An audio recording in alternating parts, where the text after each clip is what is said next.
Joshua Garcia at Emelian Vergere, isiniwalat ang pag-iibigan, hard launching. Matapos ang ilang buwang espekulasyon patungkol sa kanilang totoong relasyon, Joshua Garcia at Emelian Vergere, hayagan ng ipinakita sa publiko ang pagiging mag-boyfriend-girlfriend. Tuluyan ng inamin nina Joshua Garcia at Emelian Vergere ang kanilang relasyon sa social media matapos magbahagi ng mga sweet photos nila sa kanilang pagbabakasayon sa Bangkok, Thailand.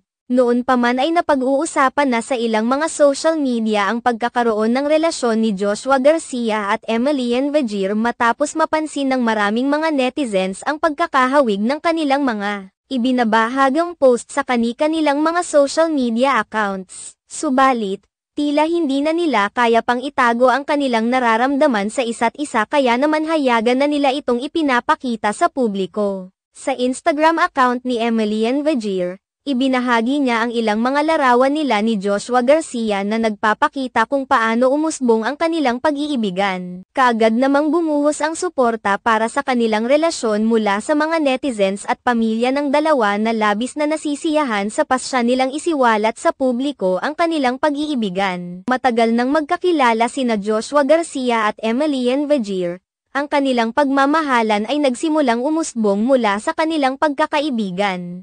Kaagad namang umani ng samot-saring reaksyon at komento mula sa mga netizens at mga tagahanga ni Joshua Garcia ang kanilang post ni Emelian Vergere. Marami ang nagpahayag ng kanilang kasiyahan dahil muling nakatagpo ng babaeng magpapasaya sa kanya si Joshua Garcia. Bumuhos ang mga pagbati mula sa mga tagahanga ng aktor kung saan marami ang nagsasabing napakabagay nilang dalawa. May mga nagsasabi rin na tila mabait naman itong si Emelian Vergere kaya nababagay lamang ito sa aktor. Hiling rin ng maraming mga tagahanga ni Joshua Garcia na sana ay magtagal silang dalawa at magpatuloy na umusbong ang kanilang pag-iibigan.